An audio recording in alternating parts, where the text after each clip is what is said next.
Ptolomeus, e aí depois você tem a chegada à Palestina e Roma dominando então todas estas regiões, tá ok?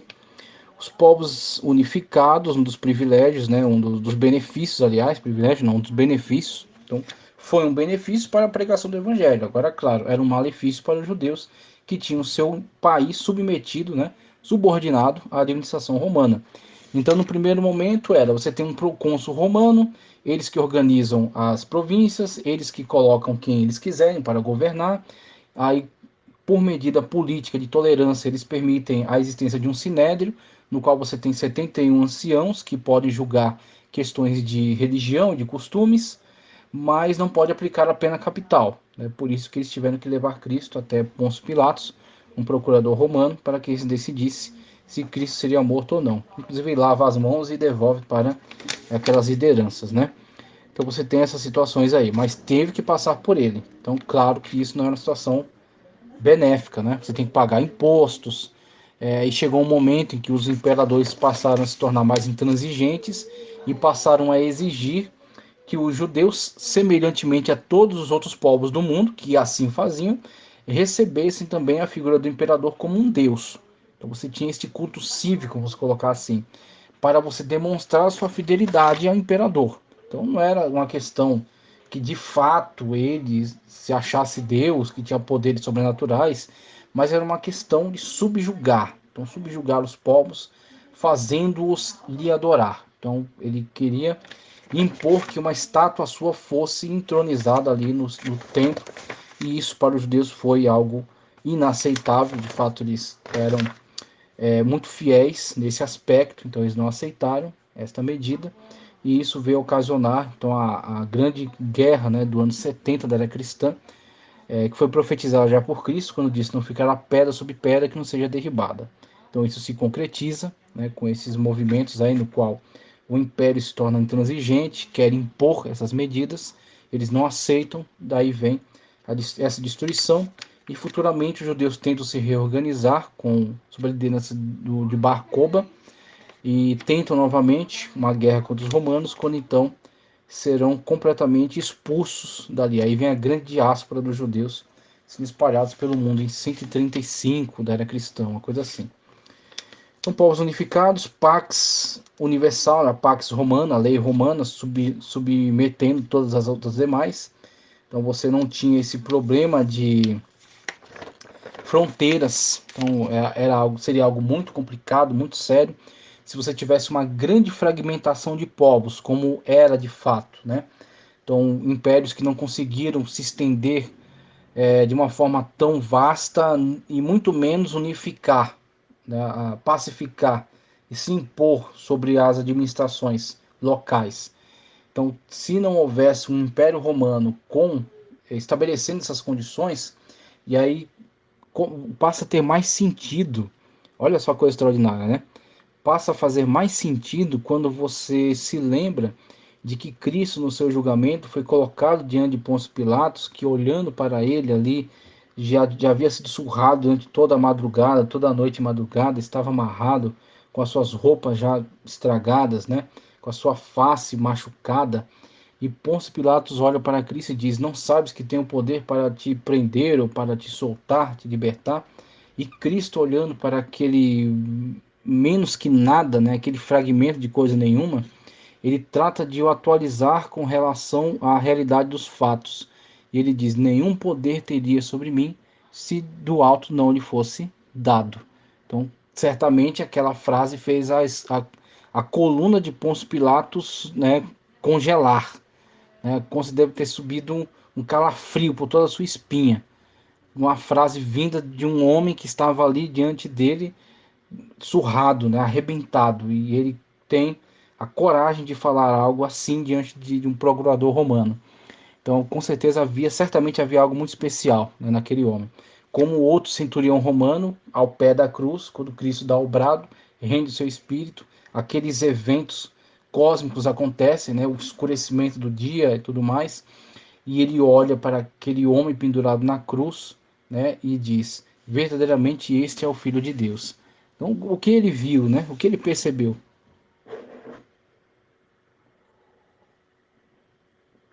É muito surpreendente, é muito maravilhoso.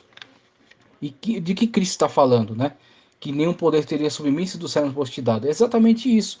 O céu, Deus, o trono de Deus, tá certo? O Senhor, o majestoso, foi quem permitiu esses movimentos históricos.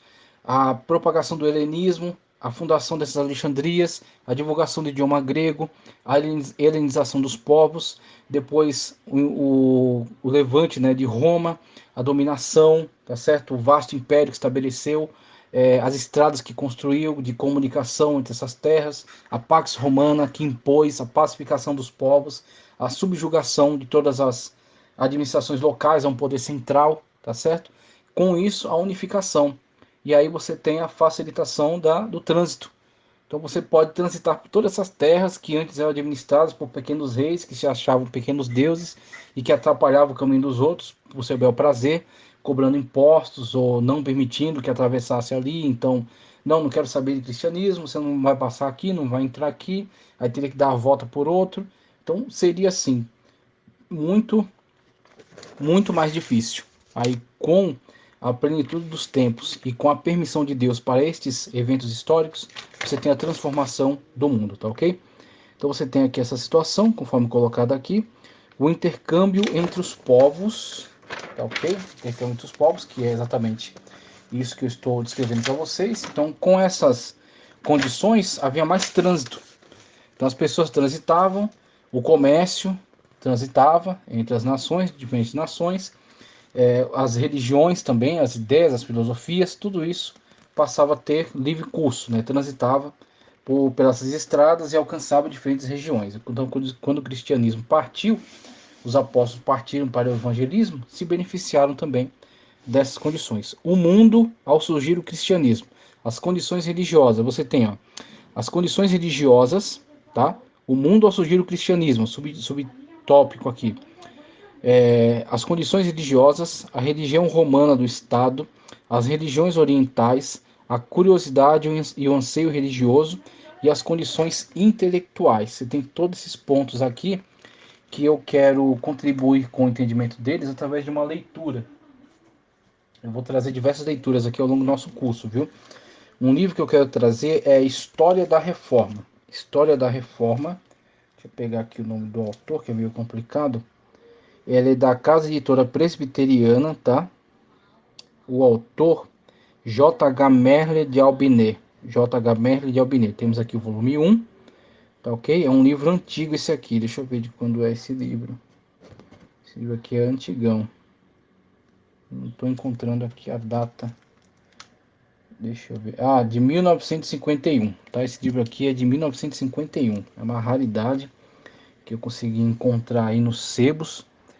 E ele tem conteúdos muito interessantes. Então, o título está relacionado à reforma, mas ele faz uma pesquisa histórica, tá certo? Do princípio do cristianismo. E ele vai traçando todo o desenvolvimento histórico com o surgimento do cristianismo, expansão, institucionalização da Igreja Romana, tá ok? Paganismo dentro da Igreja Romana, e aí ele quer construir todo o entendimento da necessidade da reforma, com o retorno à base, com o retorno à Igreja original, a Igreja que está alicerçada na Sagrada Escritura, e não nos documentos papais nem conciliares, mas sim na Bíblia, na Sagrada Escritura. Então ele vai nos descrever exatamente esses pontos que estão sendo abordados aqui na apostila. Ó. Mundo quando surge o cristianismo, condições religiosas, a religião romana e o Estado, as religiões orientais, curiosidade e anseio religioso e as condições intelectuais. Então, para responder essas questões, eu quero contribuir com esse texto aqui, ó, na página 15. O estado de coisas antes da reforma. Veja. O mundo enfraquecido desfalecia em suas bases, quando apareceu o cristianismo. Deixa eu só...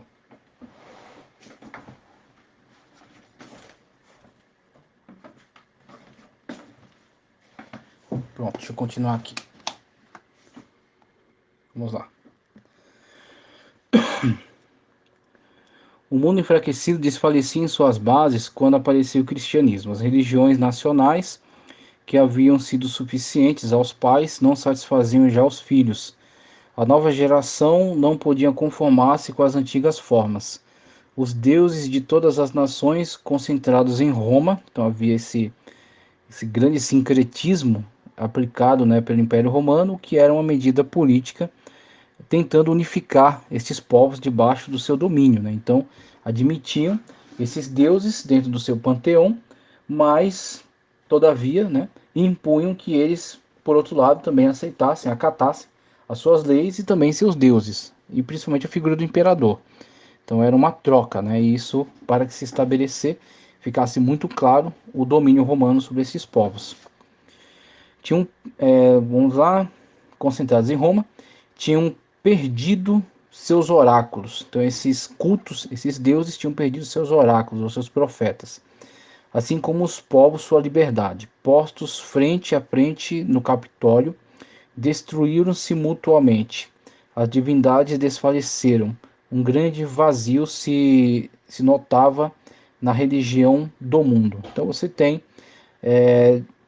da mesma forma que você tem esse sincretismo operado por Roma com a aceitação desses diversos deuses, dessas nações, por outro lado você tem também a destruição mesma, né, desses cultos, desses deuses, uma vez que eles não tiveram poder para proteger seus povos. Então, esta ideia do poder desse Deus está destruída. Então, esses deuses, assim como foi feito no Egito, quando o Senhor trouxe as pragas, e cada praga daquela atentava contra o poderio de uma deidade egípcia, você tem então a contradição de seu poder. Então, você tem sua destruição. Aqueles deuses estavam ali, mas estavam, na verdade, como cativos do Império Romano. Então, o mundo está de joelhos diante de Roma. Roma é o poderio, né, que havia se levantado. Um certo deísmo, baldo de espírito e vida, flutuava por algum tempo sobre o abismo em que se haviam submergido as rigorosas superstições dos antigos. Então, ele descreve aqui de uma forma bastante profunda o estado de espírito, né?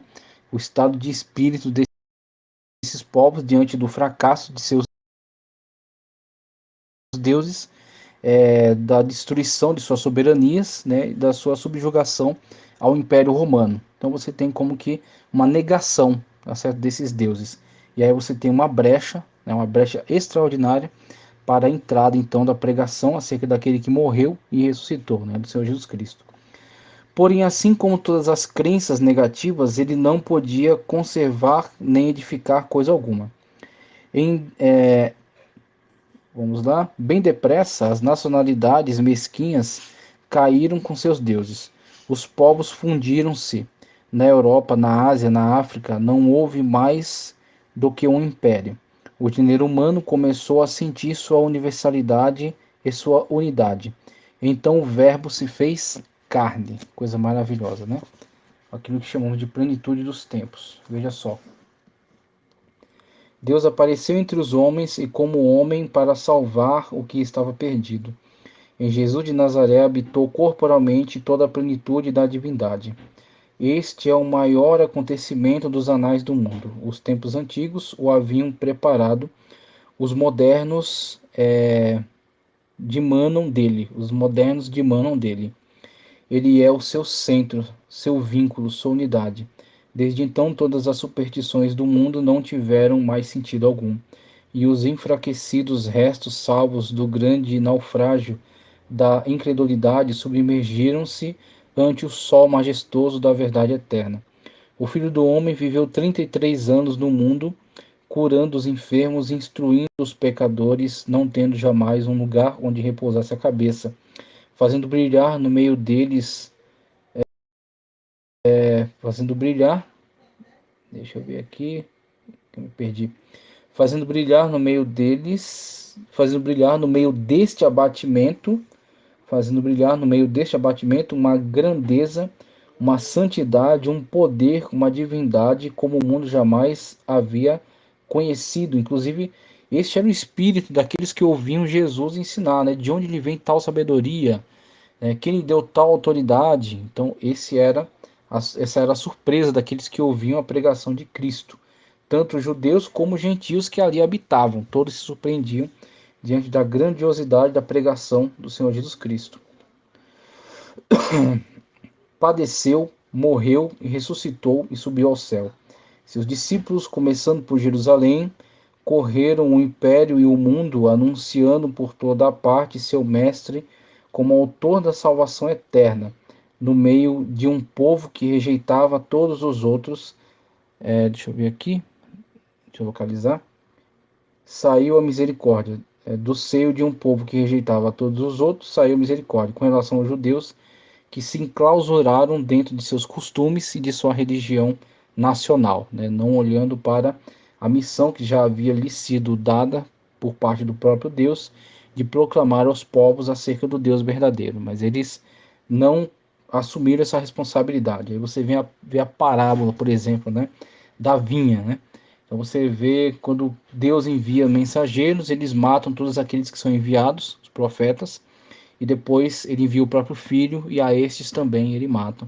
Mas o filho, tendo ressuscitado, então toma de fato o poder, né, que ele tem, a autoridade que lhe é dada, né, todo o direito que lhe cabe, e ele substitui então. Então os judeus são removidos de seu posto e colocados agora, os cristãos colocados agora, todos aqueles, independentemente de raça, de cor, de condição social, como Paulo diz, né? Nem grego, nem judeu, nem bárbaro, nem cita, nem servo, nem livre, nem homem, nem mulher. Todos são um em Cristo Jesus. Então a videira é tirada deles, a vinha é tirada deles e colocada, né, agora a igreja, anunciando por toda parte seu mestre como autor da salvação eterna.